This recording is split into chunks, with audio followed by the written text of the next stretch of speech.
नमस्कार, विस्तार न्यूज देख रहे हैं आप और आपके साथ मैं हूं प्रतिज्ञा। और आज दूसरे चरण का मतदान है। 88 सीटों पर पूरे देश में ये मतदान हो रहा है और मध्य प्रदेश की 6 और छत्तीसगढ़ की 3 सीटों पर भी इस दौरान मतदान हो रहे हैं, चुनाव हो रहे हैं और लगातार विस्तार न्यूज आपको ये कवरेज दिखा रहा है। चप्पे चप्पे पर रिपोर्टर तैनात है और हर बूथ पर हम आपको दिखा रहे हैं कि कितना प्रतिशत मतदान हुआ और जो अभी तक के आंकड़े हैं वो भी आपको बता रहे हैं और आपको हम ग्राफिक्स के जरिए भी सब चीजें समझाने की कोशिश कर रहे हैं। तो बुलेटिन की शुरुआत करेंगे और सबसे पहले बात करेंगे आज के बड़े फैसले की। ईवीएम के साथ वीवीपैट का इस्तेमाल करके डाले गए वोटों के वेरिफिकेशन की मांग वाली याचिकाओं को सुप्रीम कोर्ट ने खारिज कर दिया है। वहीं सुप्रीम कोर्ट से याचिका खारिज होने के बाद पीएम मोदी ने भी विपक्ष पर तीखा हमला बोला है। उन्होंने कहा कि यह विपक्ष के मुंह पर तमाचा है, बैलेट पर विपक्ष के सारे सपने टूट गए।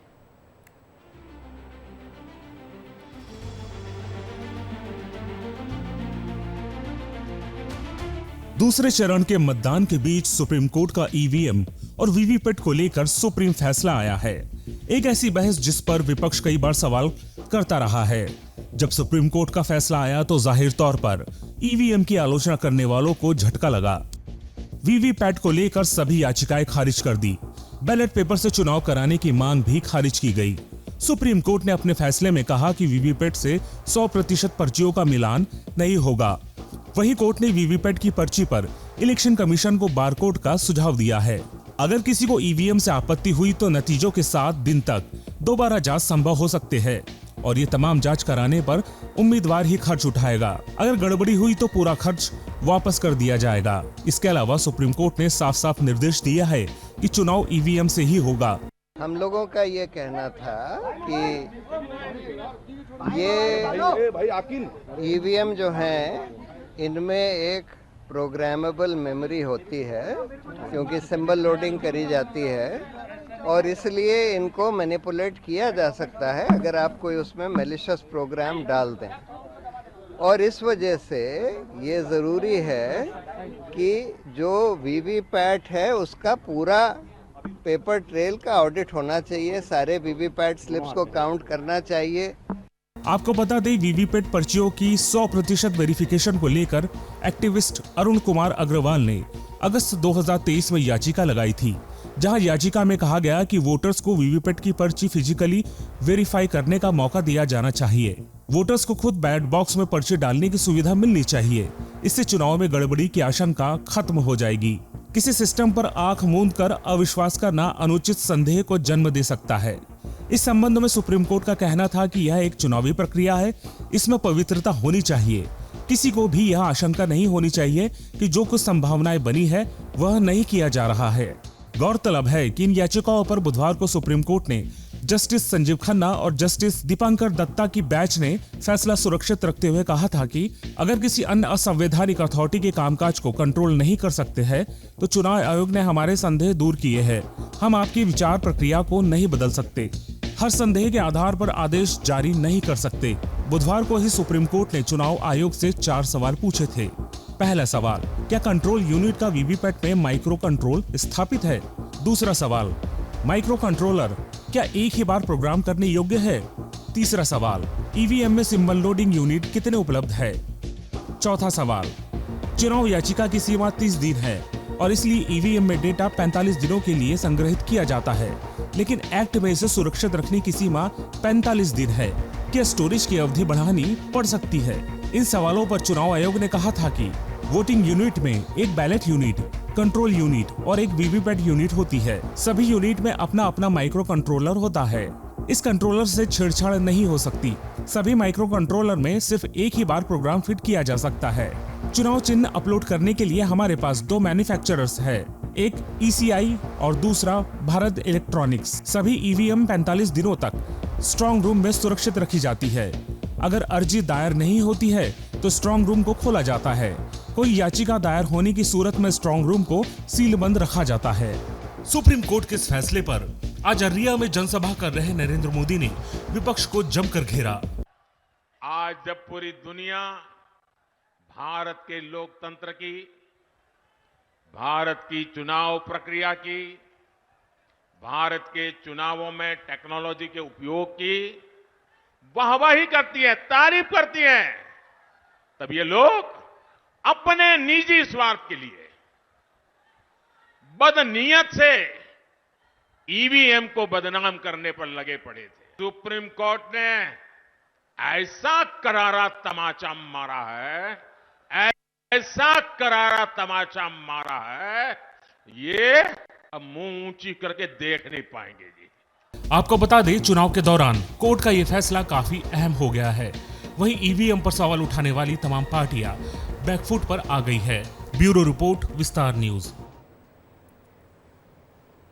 तो दूसरे चरण का मतदान जारी है और इस बीच सुप्रीम कोर्ट ने ये बड़ा फैसला ईवीएम को लेकर सुनाया है। अब आगे बढ़ेंगे और वोटिंग को लेकर पूरे देश में उत्साह नजर आ रहा है।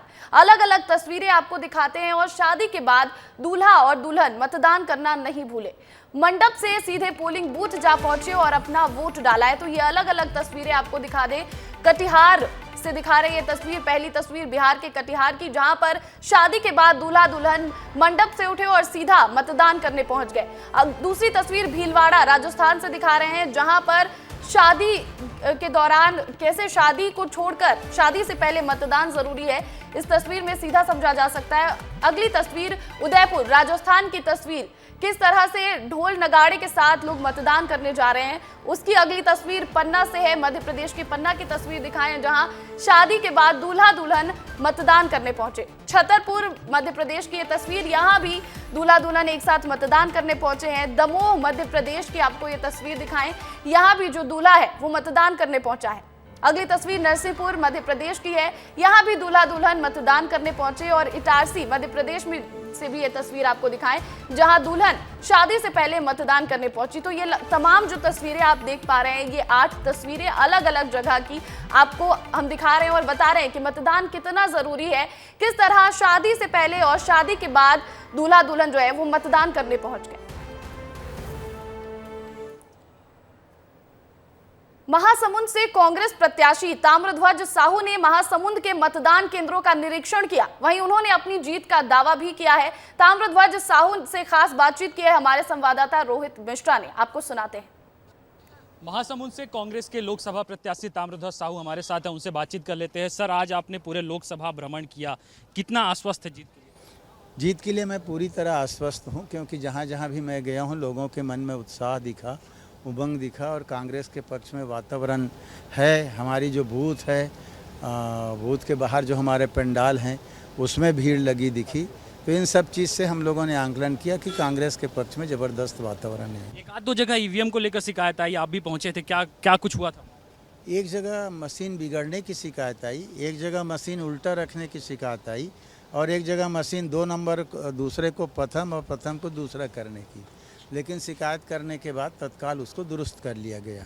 इसमें 3 बार देखा गया है कि भाजपा का कब्जा इसमें था। अब आप प्रत्याशी हैं और लगातार आपने प्रचार भी किया है, इस बार कांग्रेस के पक्ष में सीट आती हुई दिखेगी?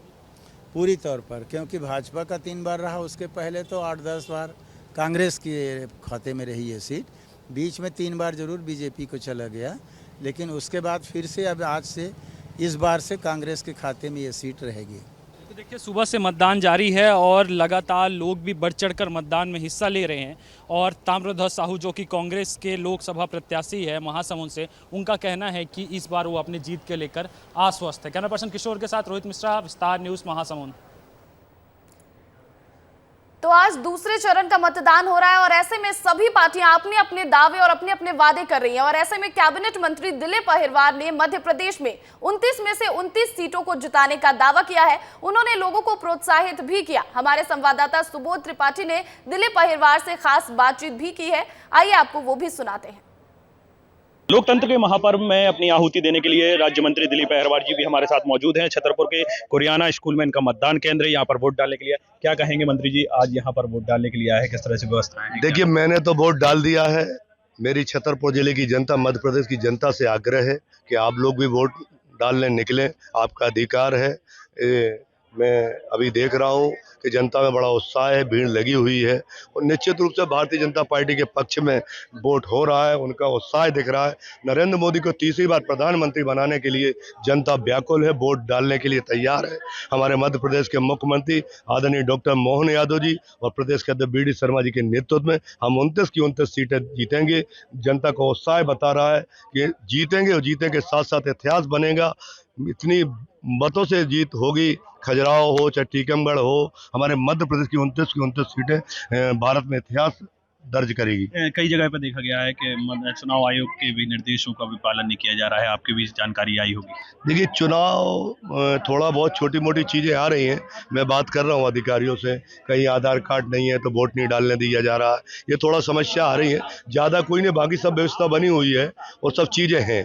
बाकी ऐसा कोई नहीं है, जहाँ कोई छोटी मोटी चीज़ें आती हैं तो अधिकारियों से बात करते हो, उसका निराकरण हो जाता है। ये उत्साह किस तरफ दिख रहा है, नजर आ रहा है? भारतीय जनता पार्टी कमल के फूल पर, हमारे माननीय मुख्यमंत्री के विकास कार्य आदरणीय डॉक्टर मोहन यादव जी, हमारे प्रदेश अध्यक्ष और हमारे प्रधानमंत्री के जो विकास कार्य है, जो देश की जनता बिल्कुल तैयार है मोदी जी को तीसरी बार प्रधानमंत्री बनाने के लिए, उसमें उत्साह दिख रहा है, जनता में भी उत्साह है। तो मध्य प्रदेश की 6 सीटों पर दूसरे चरण के तहत वोटिंग हो रही है और ऐसे में होशंगाबाद से कांग्रेस प्रत्याशी संजय शर्मा ने भी आज मतदान किया और सभी लोगों से वोट करने की अपील भी की। विस्तार न्यूज सहयोगी अतुल तिवारी से खास बातचीत की उन्होंने और इस दौरान उन्होंने कई दावे किए और कहा कि कांग्रेस की सरकार बनते ही किसानों और बेरोजगारों को कई सुविधाएं दी जाएंगी। नरसिंहपुर होशंगाबाद संसदीय क्षेत्र से कांग्रेस प्रत्याशी संजय शर्मा हमारे साथ मौजूद हैं। आइए हम उनसे पहली प्रतिक्रिया लेते हैं। सभी मतदाताओं से आग्रह करूंगा कि अपने मत का प्रयोग जरूर करें, वोट डालने जाएं। देश की सबसे बड़ी पंचायत का चुनाव है, आपकी वोट से नई सरकार बनेगी। कांग्रेस की सरकार बनाएं, आपको नौजवानों को रोजगार मिलेगा, किसान को समर्थन मूल्य का उपज का दाम मिलेगा, किसानों का कर्जा माफ होगा। बहुत सी सुविधाएं जो अभी वंचित है किसान के लिए, वो सुविधाएं दी जाएंगी। बड़ा लंबा क्षेत्र है होशंगाबाद संसदीय क्षेत्र, 8 विधानसभा आती है। क्या किस तरीके लगातार 20-25 वर्षों से लोगों के बीच हम लोग जा रहे हैं। क्षेत्र बड़ा है लेकिन आना जाना पर लगातार हमारा है। होशंगाबाद का प्रभारी दूसरा जिला नरसिंहपुर जिला हमारा, उसका यहीं का गृह जिला है। जान पहचान कहीं के सब जानते हैं दोनों पार्टी को। बढ़िया। युवा भी प्रभावित करते हैं चुनाव को, किस तरीके से देख रहे हैं आप युवाओं? युवा हमारे साथ में है। आप जहाँ जाते हैं युवाओं की पूरी टीम हमारे साथ रहती है। नौजवानों के लिए हमने अपने एजेंडे में रखा है, मैनिफेस्टो में रखा है युवाओं के लिए कि पढ़ लिख की व्यवस्था दी जाए। महिलाओं को भी रखा गया है। कितने आश्वस्त हैं आप अपनी जीत के प्रति? जीत के प्रति जनता का मत है, हम तो जीतने के चुनाव लड़े हैं। ये थे संजय शर्मा, बड़ी बेबाकी से हमारे प्रश्नों का जवाब दिया। अतुल तिवारी, विस्तार न्यूज, नरसिंहपुर। तो एक और जहां देश में दूसरे चरण का मतदान है, तो वहीं दूसरी ओर केंद्रीय गृह मंत्री लगातार दौरे कर रहे हैं और बेमेतरा से पहुंचे केंद्रीय गृह मंत्री और 5 दिनों में अमित शाह का छत्तीसगढ़ में ये दूसरा दौरा है। दुर्ग लोकसभा सीट पर चुनाव प्रचार करने पहुंचे अमित शाह और आपको सुनाते हैं आगे अमित शाह क्या कुछ कहने वाले हैं।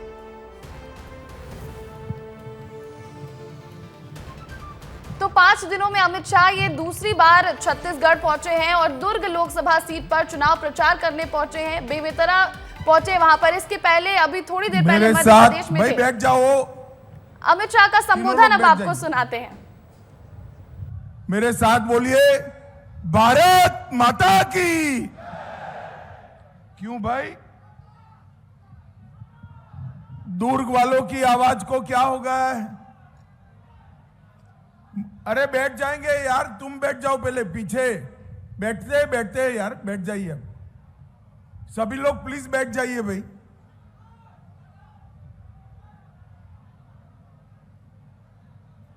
अरे बैठ जाओ भाई, वो दाढ़ी वाले भाई बैठ जाओ। कोई आ गया फोटो, अब कितने फोटो लोगे? बैठ जाओ। दुर्ग वालों की आवाज को भाई क्या हो गया है? तीसरी बार मोदी जी को प्रधानमंत्री बनाना है या नहीं बनाना है? 11 की 11 सीटें मोदी जी की झोली में डालनी है या नहीं डालनी है? विजय बघेल को फिर से सांसद बनाना है या नहीं बनाना है? तो ऐसी आवाज नहीं चलेगी। दोनों हाथ उठाइए उठाइए दोनों हाथ, विजय के संकल्प की मुट्ठी बींचे और प्रचंड आवाज से बोलिए, भारत माता की जय श्री राम, जय जय श्री राम। मंच पर उपस्थित मेरे मित्र और हमारे उप मुख्यमंत्री श्रीमान साहू जी, श्री दयालदास बघेल जी, राजेश मुणत जी, चंदूलाल साहू जी, राजीव अग्रवाल जी, अवधेश चंदेल जी, दीपेश साहू जी, श्री ईश्वर साहू जी, श्री गजेंद्र यादव जी, श्री ललित चंद्राकर जी, श्री रिकेश जैन जी, डोमनलाल कोसवाड़ा जी, प्रेम प्रकाश पांडे जी, श्रीमती रामशिला साहू जी और आज इस कार्यक्रम में आए हुए प्यारे भाइयों, बहनों, माताओं और मेरे जिगर के टुकड़े जैसे युवा मित्रों, आप सभी को मेरा नमस्कार। भाइयों और बहनों, सबसे पहले मां भद्रकाली, शनि गणेश मंदिर और महामाया मंदिर को प्रणाम कर कर मेरी बात की शुरुआत करता हूं। शहीद वीर नारायण सिंह, पूजनीय गुरु घासीदास जी और स्वर्गीय पंडित ठाकुर प्यारेलाल जी को भी प्रणाम कर कर मेरी बात की शुरुआत। भाइयों और बहनों, मैं यहां आया हूं तब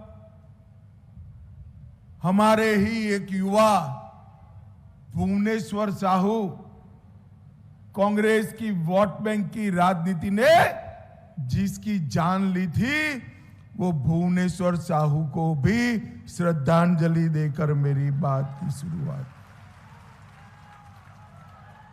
भाइयों बहनों, छत्तीसगढ़ की जनता ने न केवल दुर्ग में, पूरे छत्तीसगढ़ में भुवनेश्वर की हत्या, इसको बड़ी गंभीरता से लिया।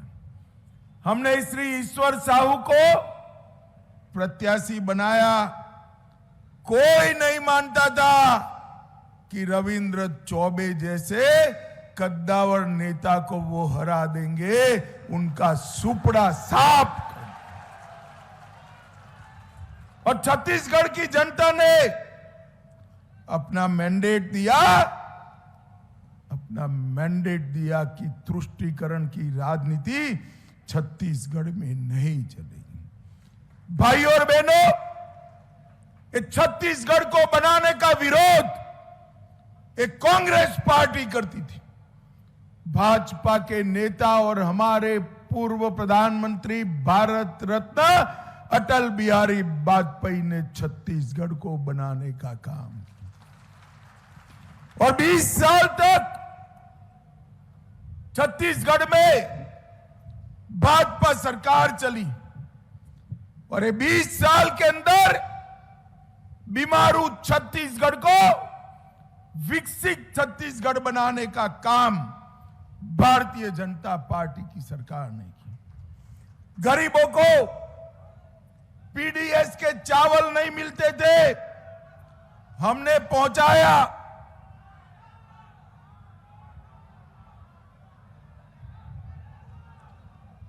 पीडीएस का चावल, कुछ नहीं भाई, मीडिया वाले के लिए कह रहे, बैठ जाओ बैठ जाओ।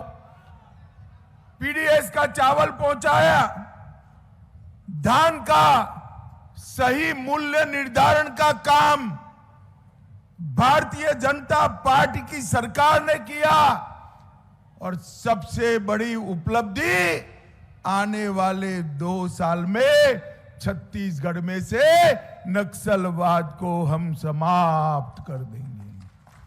भाइयों और बहनों, एक कांग्रेस पार्टी ने अपने राजनीतिक स्वार्थ के कारण नक्सलवाद का पालन पोषण करने का काम किया।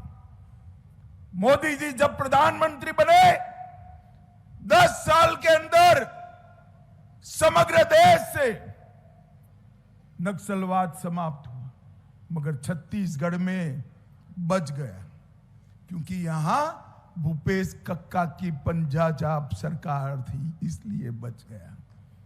परंतु जैसे ही आपने विष्णुदेव साय को मुख्यमंत्री बनाया, कमल फूल की सरकार बनाई, हमारे गृह मंत्री और मुख्यमंत्री ने 4 ही महीने में करीब करीब 90 नक्सलियों को समाप्त करने का काम भारतीय जनता।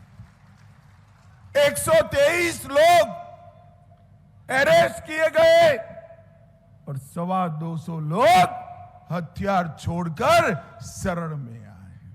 मैं आपको विश्वास दिलाना चाहता हूं, 2 साल दीजिए, मोदी जी को तीसरी बार प्रधानमंत्री बना दीजिए, छत्तीसगढ़ की भूमि से हम नक्सलवाद को समाप्त कर देंगे, समाप्त कर देंगे। भाई और बहनों, आज मैं यहां आया हूं तब मोदी जी ने 10 साल में ढेर सारे विकास के काम किए। मैं उसकी बात बाद में करता हूं, परंतु मोदी जी ने कई काम तो ऐसे किए जो 1-1 हजार साल तक कोई कर ना पाएगा। मुझे बताओ भाई, ये छत्तीसगढ़ राम का नैनिहाल है। अयोध्या में राम मंदिर बनना चाहिए था या नहीं बनना चाहिए था? जोर से बोलो, बनना चाहिए था या नहीं बनना चाहिए था? एक कांग्रेस सरकार 70 साल से राम जन्मभूमि के प्रश्न को अटका कर रखती थी, लटका कर रखती थी, भटका कर रखती थी। आपने मोदी जी को दूसरी बार प्रधानमंत्री बनाया, 5 ही साल में केस भी जीता, भूमि पूजन भी किया और 22 जनवरी को प्राण प्रतिष्ठा कर कर जय श्री राम।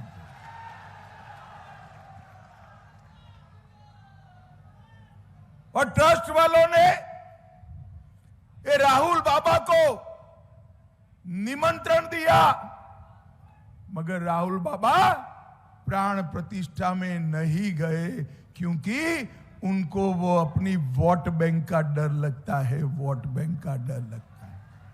भाई और बहनों, जो लोग वोट बैंक की राजनीति करने के लिए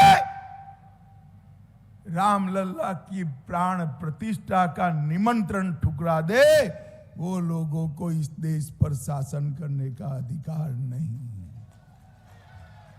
दुर्ग वालों, मुझे बताओ, ये कश्मीर जो है हमारा है या नहीं है?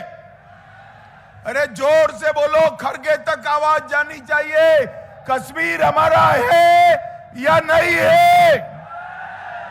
ये खरगे साहब कहते हैं राजस्थान छत्तीसगढ़ वालों का कश्मीर से क्या लेन देन है। अरे खरगे जी, इस देश को आप जानते ही नहीं हो। आयु बली से पार कर गए, इस देश को पहचान नहीं पाए। छत्तीसगढ़ का बच्चा बच्चा कश्मीर के लिए अपनी जान दे सकता है, जान दे सकता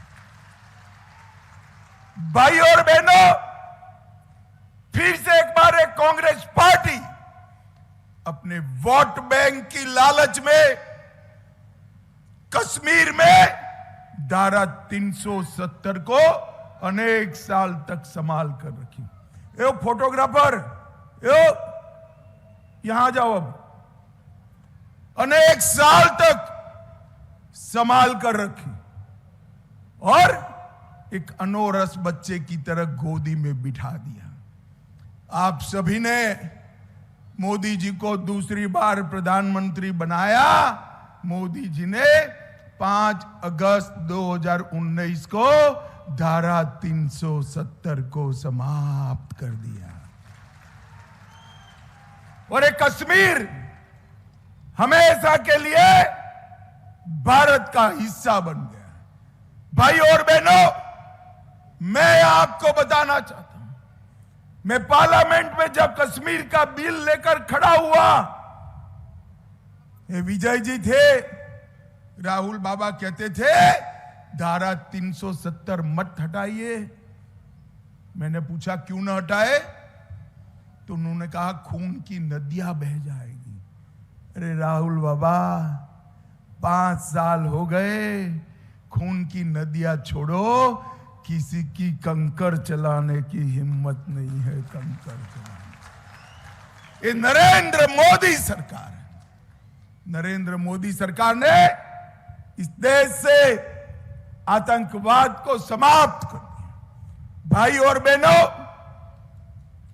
यूपीए की सरकार थी, सोनिया मनमोहन की सरकार थी, आए दिन पाकिस्तान से आलिया मालिया जमालिया घुस जाते थे, बम धमाके करते थे, कोई कुछ नहीं करता था।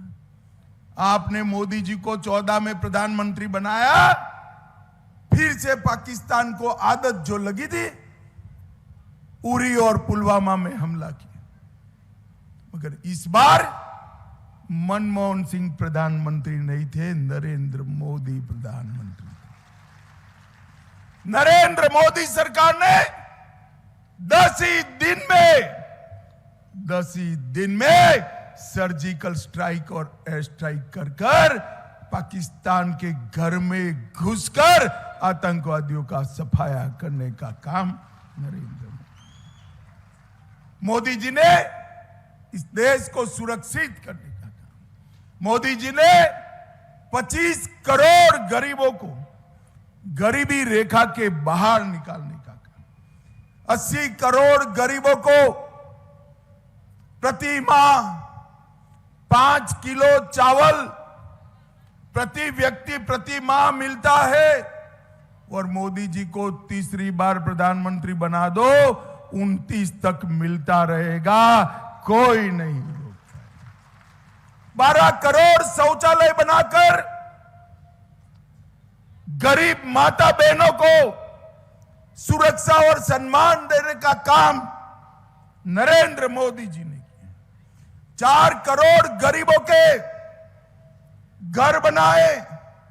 और मैं कहता हूं, तीसरी बार प्रधानमंत्री बना दो और 3 करोड़ घर बनाकर घर बगर का पूरे देश में कोई नहीं रहेगा। 10 करोड़ लोगों को उज्ज्वला का कनेक्शन दिया, गैस का सिलेंडर दिया। ये माताएं बहनें बैठी हैं, सिलेंडर फिल करना पड़ता है ना, करना पड़ता है या नहीं भाई बताइए, करना पड़ता है ना। मोदी जी को तीसरी बार प्रधानमंत्री बनाओ, पाइप से घर में पहुंच जाएगी, सिलेंडर बिलिंडर की झंझट ही नहीं रहेगी।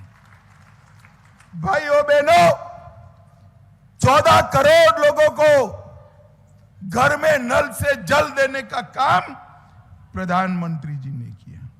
और मित्रों, एक गजब प्रकार का चुनाव, एक और 23 साल तक मुख्यमंत्री प्रधानमंत्री रहा हुआ एक व्यक्ति जिसका नाम नरेंद्र मोदी है, 23 साल में उस पर 25 पैसे का आरोप नहीं लगा है, 25 पैसे का। और दूसरी ओर 12 लाख करोड़ के घपले घोटाले करने वाले एक कांग्रेसी नेता, यूपीए के नेता इकट्ठा हुए। किसको चुनना है? भूपेश बघेल एंड कंपनी, जिन्हें महादेव के नाम से घोटाला किया, कोयला घोटाला किया, शराब घोटाला किया, SC ST युवाओं को नियुक्ति का घोटाला किया, अनाज का घोटाला किया, सीमेंट घोटाला, रेत घोटाला, PSC घोटाला, DMF घोटाला, गोठान घोटाला। अरे शर्म करो भूपेश, देश भर के 75 साल के इतिहास में कई घोटाले हुए, गाय के गोबर को तुम अकेले खा गए। बड़ी खबर का रुख करेंगे। मध्य प्रदेश की 6 सीटों पर अब तक 54.58% मतदान हुए हैं। वहीं छत्तीसगढ़ में 3 सीटों पर 72.13% मतदान हुए। तो ये बड़ी खबर आपको बताएं। अब से थोड़ी देर में मतदान जो दूसरे चरण के तहत हो रहा है वो सिलसिला भी थम जाएगा, लेकिन अब तक का सबसे बड़ा अपडेट यह है कि 54.58% मतदान हुए। आपको बताएं कि पहले चरण में मध्य प्रदेश में जहां 66.77% मतदान हुए थे, वहीं अब तक की अगर बात करें तो दूसरे चरण में 54.58% ही मतदान हुए हैं। और छत्तीसगढ़ में 3 सीटों पर 72.13% मतदान हुए और टीकमगढ़ में 57.19%, दमोह में 53.66% वोटिंग हुई है, खजुराहो में 52.91% और सतना में 57.18% मतदान। वहीं रीवा की बात कर ले तो वहां 45% मतदान और होशंगाबाद में 63.44% वोटिंग हुई है।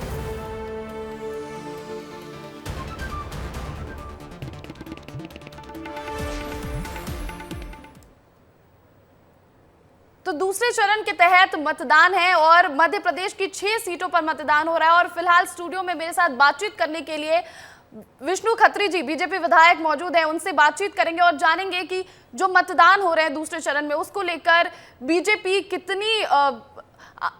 को क्या लगता है कि कितना फायदा, कितनी आश्वस्त है। लेकिन सबसे पहले विष्णु जी, सवाल जो है वो सबसे पहले जो सवाल ये है कि क्योंकि पहले चरण में मतदान हुआ, अब दूसरे चरण में अगर हम वोटिंग प्रतिशत देख ले तो पहले चरण में भी जो वोटिंग हुई और दूसरे चरण में इतने कम प्रतिशत वोटिंग हुई है, तो क्या फायदा और क्या नुकसान इसका मिलता हुआ है बीजेपी को? सबसे पहले नमस्कार। यहाँ तक वोटिंग परसेंटेज को लेकर विषय है तो निश्चित रूप से ये परसेंटेज कहीं ना कहीं लोकतंत्र के लिए ये वास्तव में हम सबके लिए एक चिंता का विषय है, क्योंकि लोगों का मत का उपयोग करना चाहिए और ये एक लोकतंत्र के अंदर एक मतदाताओं के लिए बहुत बड़ा अधिकार है।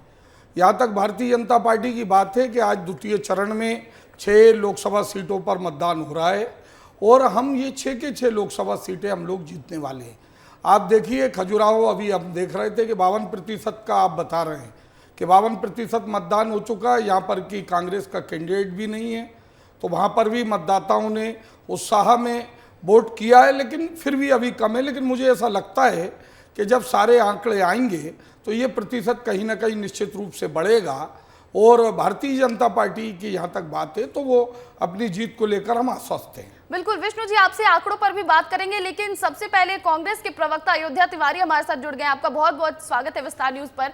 और लगातार जो है विस्तार न्यूज पर हम बीजेपी और कांग्रेस दोनों की बातें रख रहे हैं और साथ ही साथ जो पहले चरण में मतदान हुए और दूसरे चरण में जो वोटिंग हो रही है उसको लेकर बात कर रहे हैं। तो अयोध्या जी, आप ये बताइए कि जो मतदान अभी प्रतिशत सामने आ रहे पहले चरण में और दूसरे चरण में, कांग्रेस कह रही है कि इसका फायदा जो है वो विपक्ष को मिलेगा, जो इंडिया गठबंधन है उसको इसका फायदा मिलेगा, लेकिन कैसे? देखिए, इसमें कोई दो मत नहीं कि इसका फायदा कांग्रेस को मिलना है, इंडिया गठबंधन को मिलना है। सबसे पहली बात कि लोकतंत्र में अगर वोट प्रतिशत कम हो रहा है और इस परिस्थिति में और जनता अगर वोट करने नहीं निकल रही है, तो आप समझिए कि आपको लास्ट 5 इयर्स का कंपैरिजन आज के इस चुनाव मौजूदा समय में करना पड़ेगा। इस कंपैरिजन में आप देख रहे हैं कि मतदाता घर से कम निकल रहा है, उसके अंदर उत्साह कम है, क्योंकि वो उसने विश्वास करके पिछले 10 सालों में इतना धोखा खाया है कि वह इस बात के लिए प्रायश्चित कर रहा है कि हम आखिर जाएं तो क्यों जाएं। और जितना मतदाता आ रहा है वो इस विश्वास के साथ आ रहा है कि इंडिया गठबंधन इस देश के संविधान को बचाने निकला है, इस लोकतंत्र को बचाने निकला है। पिछले 10 वर्षों में जो उस जनता जनार्दन के साथ कुठाराघात हुआ है, उस परिस्थिति से पार पाने के लिए निकला है। यकीन मानिए, निश्चित तौर पर जनता के अंदर एक बड़ा गुस्सा है, जनता के अंदर कोफ्त है, जनता बहुत अंदर ही अंदर एक अपने आप को ठगा महसूस कर रही है। यही कारण है कि वह वोट प्रतिशत जो आपको आज देखने मिल रहा है, आपने फर्स्ट रेस में देखा। प्रतिशत की बात भी कर लेंगे और कर ही रहे, लगातार जो वोट प्रतिशत गिर रहा है उस पर ही बात कर रहे हैं। लेकिन अयोध्या तिवारी जी, दावा ये है कि लोकतंत्र को बचाएंगे, लेकिन आप कार्यकर्ता को नहीं बचा पा रहे। आपके जो कार्यकर्ता हैं वो लगातार बीजेपी में शामिल हो रहे हैं, हर जगह से ऐसी तस्वीर सामने आ रही है। और एक और बीजेपी है जो दावा कर रही है कि इस बार 29 की 29 सीटें जीतेगी, 28 सीटें तो पहले से उनके पास है। तो ऐसे में आप जब लोकतंत्र बचाने की बात करते हैं, जब कार्यकर्ता नहीं बचा पा रहे।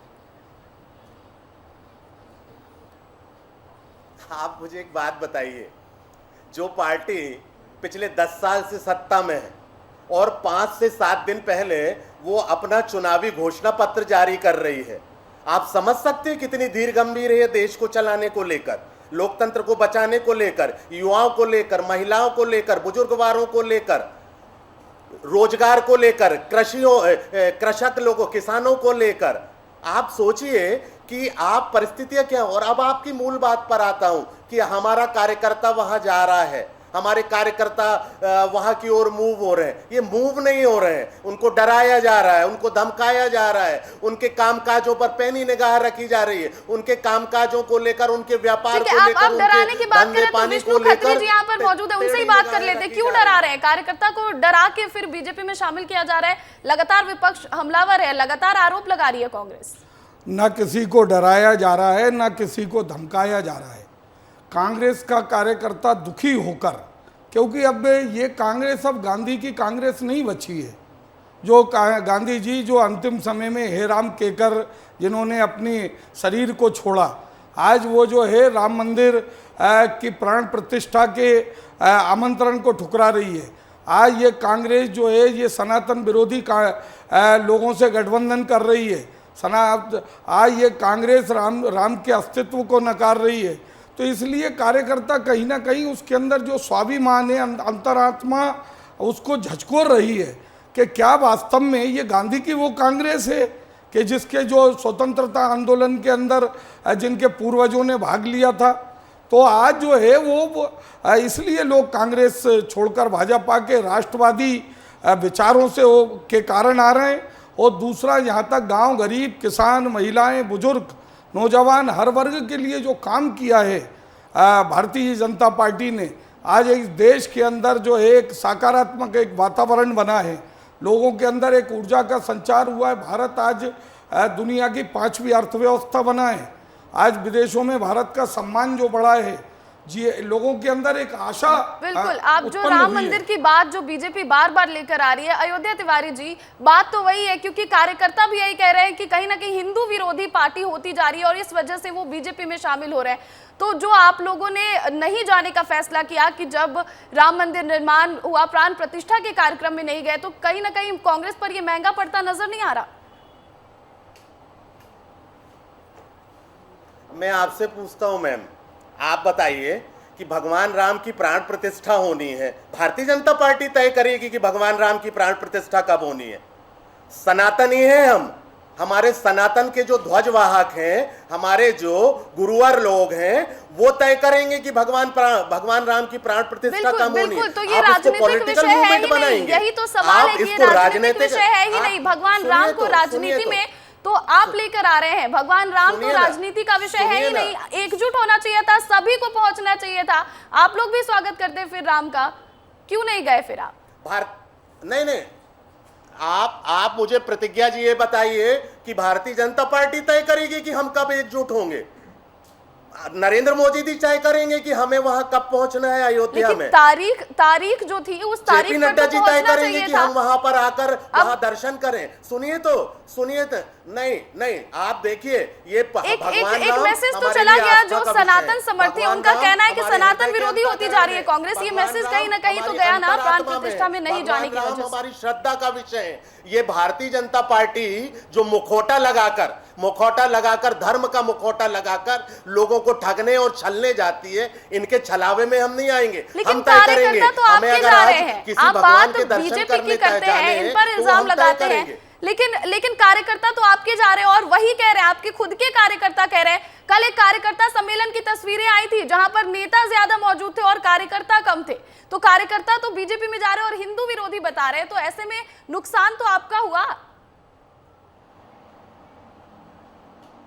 एक बात बताइए, आप वो कार्यकर्ता जो मां रूपी राजनीतिक पार्टी कांग्रेस का नहीं हुआ, हमारी कांग्रेस पार्टी का नहीं हुआ, वो हमें बताएगा कि हम किस लिए जा रहे हैं। उनका अंतर्मन पूरा दुष्चरित्र से भरे हुए हैं। वो उनके अंतर्मन में अपनी जो स्वयं को लेकर लालसा है, राजनीतिक लाभ के लिए, अपने अवसर को बनाने के लिए वो पार्टी में जा रहे हैं, जिसका चरित्र ही पतन हो गया हो। जो एक पार्टी जिसने उसको नाम दिया, पहचान दिया, स्वाभिमान दिया, आत्मसम्मान दिया, वो उस पार्टी का नहीं हुआ। वो हमें बताएगा कि भगवान राम के कारण हम जा रहे हैं। भगवान राम हमारी आस्था का विषय है। भगवान राम पर हमारी अटूट आस्था है, अटूट श्रद्धा है। हम उन पर अपने से ज्यादा विश्वास करते हैं, उनके बताए हुए रास्तों पे चलते हैं, उनकी मर्यादा को हम अनुसरण करने वाले लोग हैं। और जो छोड़ के जा रहे हैं, उनकी भगवान राम की मर्यादा को वो तार तार करके निकले हैं। भगवान राम का जो चरित्र रहा है उसका हनन करके निकले हुए हैं। और इस चरित्र हनन पर विभज करने के लिए भारतीय जनता पार्टी ने मजबूर किया है। भारतीय जनता पार्टी के तथाकथित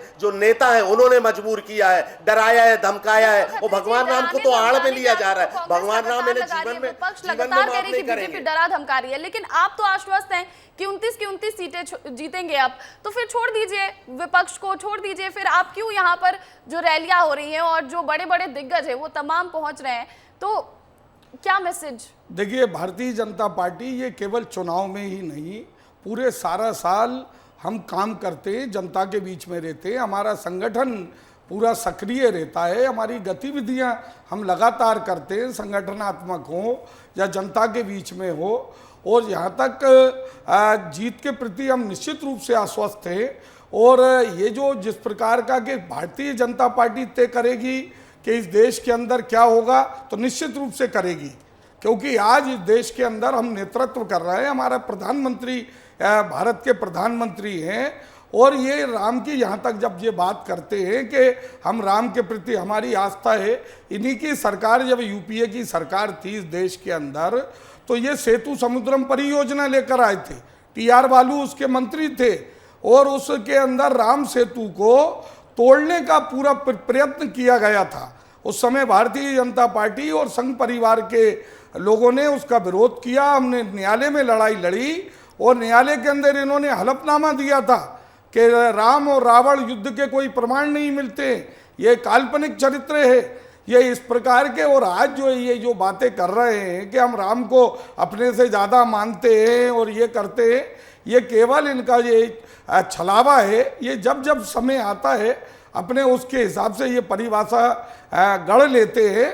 लेकिन निश्चित रूप से आज भारतीय जनता पार्टी और उसका नेतृत्व जो तय कर रहा है, वो वास्तव में देश को एक दिशा देने का काम कर रहा है। और भारत की संस्कृति और परंपराएं और राष्ट्रवाद की हमने पुनर्स्थापना का हम काम कर रहे हैं। बिल्कुल, तो जब भी बात भगवान राम की आती है तो सभी पार्टियां अपने तरीके से उन्हें गढ़ने की कोशिश करती हैं। लेकिन अब आपसे एक सवाल ये भी जानना चाहूंगी कि 29 की 29 सीटें जीतने का दावा कर रहे हैं, लेकिन अगर जमीनी हकीकत की हम बात कर ले तो क्या लगता है कितनी सीटें जीतेंगे और क्या दावा करते हैं आपकी कितनी सीटें जीतेंगे विष्णु खत्री जी? निश्चित रूप से हम मध्य प्रदेश के अंदर 29 की 29 सीटें हम जीत रहे हैं। और अब देखिए, अब धीरे धीरे ये जो वोटा परसेंटेज की भी आप बात कर रहे थे, अब यहाँ से भी जो समाचार आ रहा है होशंगाबाद से, वहाँ पर भी जो है वोटा परसेंटेज बढ़ रहा है। और कांग्रेस का वोटर नहीं जा रहा है, उसके अंदर निराशा हो रही है, क्योंकि आप बात कर रहे हैं कांग्रेस का वोटर नहीं जा रहा, वो कह रहे हैं बीजेपी के वोटर नहीं जा रहे हैं। अयोध्या तिवारी जी, आप मुस्कुराते हुए नजर आ रहे हैं, आप बताइए आप क्या दावा कर रहे हैं, कितनी सीटें जीतेंगे आप? उसे लग रहा है कांग्रेस कहीं फाइट में ही नहीं है, तो इसलिए अब क्या करें, जो है एक बार अयोध्या तिवारी से जान लेते हैं कि वो क्या कह रहे हैं इनके साथ। ये 29 की, मैम इनके दावे देखिए आप जरा, जिन्होंने युवाओं के रोजगार पे बात नहीं की, जिन्होंने महिला के आरक्षण में केंद्रीय नौकरियों में उनकी बात नहीं करी, एमएसपी पे बात नहीं करी, किसानों के कल्याण के लिए बात नहीं करी उन्होंने, है ना, पिछड़ों के लिए बात नहीं की, शेड्यूल कास्ट के लिए नहीं, शेड्यूल ट्राइब के लिए, वो 29 की 29 सीटों का दावा कर रहा है। आप पूछिए कि इनकी परिस्थितियां मध्य प्रदेश में आदिवासियों को लेकर परिस्थितियों पर बात करेंगे, दावा कर रहे हैं आप बताइए अयोध्या तिवारी जी, आप जल्दी से ये बता दीजिए कि आप कितनी सीटें जीत रहे हैं, ये बता दीजिए। मैं इनके जैसे और मैं कांग्रेस पार्टी की तरफ से आपको एक दावा कर रहा हूं कि हम बड़े बड़े दावे नहीं करते हैं। हम ये कह रहे हैं कि हम पिछली बार एक सीट में थे, आज हम मोर देन 50% मध्य प्रदेश में इस लोकसभा चुनाव में सीटें लेकर आएंगे। आप कुछ सीटें तो बताइए, कितनी सीटें लाएंगे, यही तो जानना चाहते हैं। और यही सवाल है मेरा कि कितनी सीटों पर दावा कर रहे हैं आप? मैम आप ये मत कहिए कि हम हार मानने का दावा कर रहे हैं। हम मूर्खतापूर्ण बातें नहीं करते कि हम 29 की 29 सीट के ले आएंगे। हम बात कर रहे हैं कि हम 50% से ज्यादा लेकर आएंगे। हम पिछली बार एक सीट लेकर आए थे, आज हम 50% अचीव कर रहे हैं, तो उसको आप उपलब्धि मानेंगे ना उस बात को? तो अयोध्या तिवारी यहाँ बड़ा दावा कर रहे हैं कांग्रेस प्रवक्ता की 50% से ज्यादा सीटें वो मध्य प्रदेश में लेकर आएंगे। और वहीं बीजेपी जो प्रवक्ता है उनका कहना है कि हम 29 की 29 सीटें जीतेंगे। अब ये तस्वीर तो तभी साफ होगी जब 4 जून को नतीजे आएंगे, और तभी मैं आप दोनों से यही सवाल करूंगी और जानने की कोशिश करूंगी कि तब आपकी क्या कुछ प्रतिक्रिया होती है और क्या कुछ बदलता है इन जवाबों में। बहुत बहुत शुक्रिया विष्णु खत्री जी और अयोध्या जी आपका जुड़ने के लिए और तमाम बातचीत के लिए। और अगली खबर की ओर बढ़ेंगे। दूसरे चरण के मतदान में पूरा देश लोकतंत्र का पर्व मना रहा है, लेकिन छत्तीसगढ़ के घोर नक्सल इलाकों में तस्वीर कुछ अलग ही नजर आई। छत्तीसगढ़ की 3 लोकसभा सीटों पर हुए मतदान में कांकेर सीट पर भी वोटिंग हुई। वहीं कांकेर, जहां देश के सबसे बड़े नक्सल एनकाउंटर में 29 नक्सली मारे गए, लेकिन इसके बावजूद नक्सलियों का खौफ बरकरार है। कांकेर में वोटिंग के दौरान कई पोलिंग बूथ पर सन्नाटा पसरा रहा। चुनाव बहिष्कार के नारे भी नजर आए। कांकेर के अंदरूनी इलाके से देखिए हमारे सहयोगी संजय ठाकुर की ये ग्राउंड रिपोर्ट। ये नक्सलियों के प्रभाव का इलाका है। विधानसभा चुनाव बहिष्कार के नारे लिखे हैं। चुनावी रास्ता हमें नहीं चाहिए, हमारा रास्ता है नक्सलवाड़ी। ये अगर आप पोलिंग बूथ का नज़ारा देखें, लगभग 1100 से ज़्यादा वोटर हैं इन 6 गांव में। बमुश्किल 5 से 6 वोटर ही यहाँ वोट देने पहुँचे। आलदंड गांव से मैं लौट रहा हूं और लगभग 3 बज रहे हैं, वोटिंग का समय ख़त्म होने वाला है। और इस पोलिंग बूथ पर जो सन्नाटा पसरा है, कुछ ऐसा ही सन्नाटा उस आलदंड गांव में भी नज़र आता है। यहाँ प्रशासन ने पूरी तैयारी की थी कि वहाँ के जो आलदंड, खैरीपद और आमाटोला गांव के जो 334 वोटर्स हैं वो इस प्राथमिक शाला तक आए, माध्यमिक शाला तक आए और यहाँ के वोट दें। लेकिन यहाँ ग्रामीण अपना वोट देने नहीं पहुँचे, क्योंकि उस इलाके में नक्सलियों का खौफ इतना अधिक है कि ग्रामीण इतनी हिम्मत नहीं कर पाए कि वो इस इलाके में आएँ, आकर वोट दें। जबकि यहाँ पर उनकी सुरक्षा के लिए लगातार जवान भी तैनात थे। यहाँ पोलिंग बूथ की सुरक्षा में जवान लगे हुए थे, लेकिन शायद ग्रामीणों के मन में ये विश्वास नहीं आ पाया कि वो जब वोट देकर वापस जाएंगे तो वो सुरक्षित रहें। और यही वजह है कि आज इस आलदंड के पोलिंग बूथ पे, जो कि छोटी बेटियां बनाया गया है, यहाँ सन्नाटा पसरा रहा। एक भी वोटर यहाँ वोट देने फ़िलहाल जो हमें जानकारी मिल रही है नहीं पहुँचा। 4 वोट यहाँ हुए हैं जो ईडीसी वोट हैं, जो यहाँ के कर्मचारियों द्वारा डाले गए हैं। हालांकि आधिकारिक आंकड़ा क्या है ये कुछ देर बाद प्रशासन जारी करेगा, लेकिन फ़िलहाल जो हमें जानकारी मिल रही है कि इस आलदंड, आमाटोला और खैरीपदर के इस पोलिंग बूथ में कोई वोटर वोट देने नहीं पहुँचा है।